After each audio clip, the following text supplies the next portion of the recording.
Hello, my name is Mrs. Wilson, and I'm going to teach a lesson on how to successfully write a persuasive essay on the AIR end of course test. I'm hoping that not only my students can use this, but also other students can. So I have a few easy essay tips. First of all, read the essay prompt. On the English 1 test, there's only 10 questions, and question number 10 is the essay prompt. And so it says here on page on the 10th question, it says, should cultural artifacts be returned to their regions of origin? And so what I do is I flip the should and I flip it with the next word. So I say cultural artifacts should or should not be returned to their regions of origin. And I call that the barbecue, begin by borrowing from the question. And then I say should or should not, because, and three reasons or three divisions of proof. And that's how I write a thesis. So it's super, super easy. Then you'll read passage 1 and you'll look for a reason to add to the thesis for your first reason. And you look for a quote for your body B. Body A is your counter argument. So you look for a quote to go in that. Then you write your first division of proof or reason in the thesis, and you write down the quote for body B. Then you read the passage 2, you look for reason 2, you look for a quote, and you put in the first division of proof and you put in a quote. Then you do the same thing, for passage 3. Let's change that. And you do the same thing and then write the counter argument, and that's directly after the introduction. So the A is my view, the B is opponent's view, the C is what they believe, and D is why they are wrong. And so those have sentence starters. I'll show you in just a minute. It's B is opponents may say, C is they believe this because, and D is they are wrong because. And then remember in your conclusion that it's similar to your introduction, and you will end with a rhetorical question, something like, won't you take some sort of action? If you use these three persuasive techniques, if you use Aristotle's persuasive techniques, which are logos, using logic, statistics, numbers, and data, ethos, which is right versus wrong, ethics, and pathos, which is feeling, like as in sympathy and empathy, then you are using all three kinds of persuasive techniques.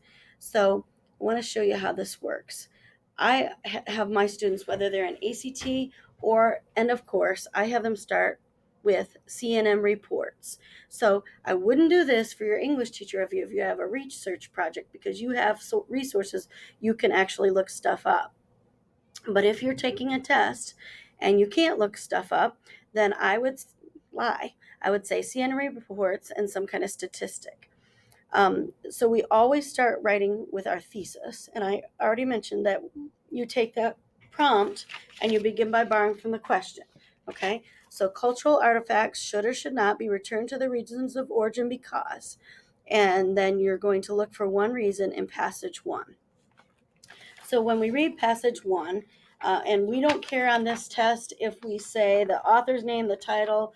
If you are a good writer and you want to do that, fine. But if you're a struggling writer and you didn't get high enough points on the end of course, then by all means just say according to passage 1. We find in here that some of the artifacts from other countries have been stolen and brought to a different country. So that's going to be our first reason, or our first division of proof, is many have been stolen. And then in the second passage, we found out that the curators of museums, the people that put the museums together, that they can avoid legal problems. And then in the third article, we found out that it's just the moral thing to do, the ethically correct thing to do. So I write my essays out of order. So the first thing that I would do is I would write this. After I get my thesis, I would write this paragraph, body B. Okay, so you can see that your topic sentence is just your thesis with the first reason after because. So if you can write a good thesis statement, you can write your topic sentences, you can write a good essay. So relics should be returned to the country of origin because many have been acquired illegally. And then your B and C are really one sentence. So you're just going to say, according to passage one, and you're going to find a quote. My quote is, many Native American tribes' antiquities are on displays in America. And where I have that square bracket, that means that I used my own words. The museum may have acquired them at a time when Native American sites were often denigrated and looted. And then I have to have my own commentary, two sentences. So I say it's morally wrong to keep something that isn't ours. We learn this basic principle in kindergarten. So not even something that you have to get from the article, just your own comments on the quote. Okay, then we go back up to the thesis, and our second reason is museum curators can avoid legal ramifications. So on our body C, we'll take our topic sentence from the thesis. We'll say relics should be returned to the country of origin because museum curators can avoid legal consequences. According to passage 2, Zahi Hawass regards the Rosetta Stone as stolen property languishing in exile. And then my own comments on the quote. Hawass told the Al Jazeera that the Rosetta Stone belonged to them. The dispute between who does and does not own these treasures has become a political issue. And I did get that information from the article.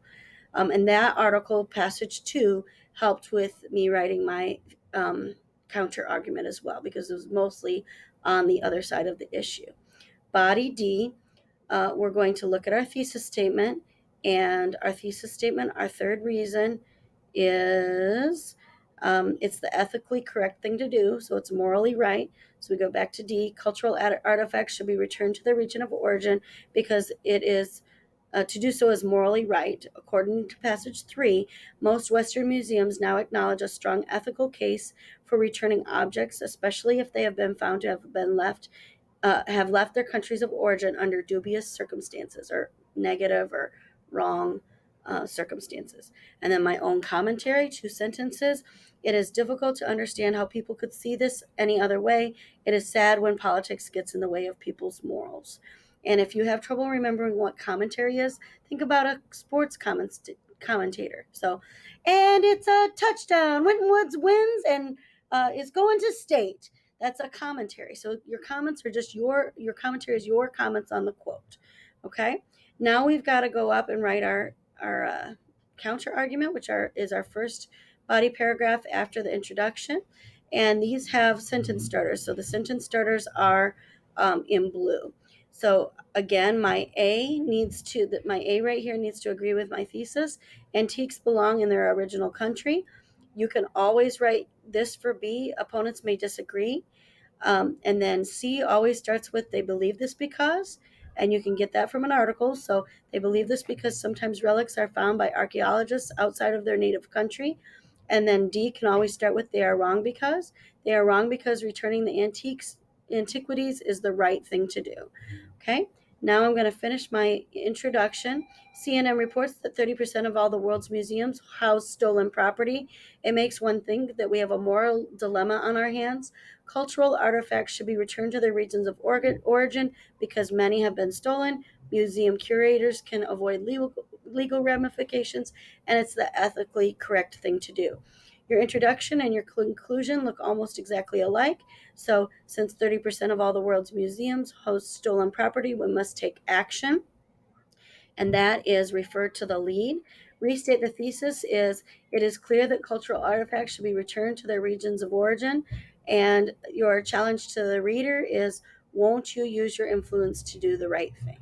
So I do not write my essays in order. I write them out of order like this to help me because it's really just a formula and you can get what you need directly from your prompt, your question, and the articles.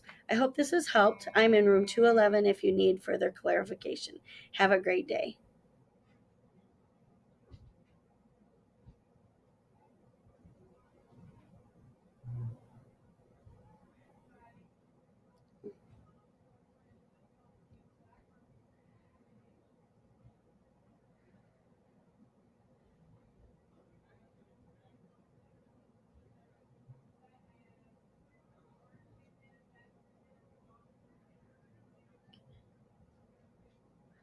trying to stop this video.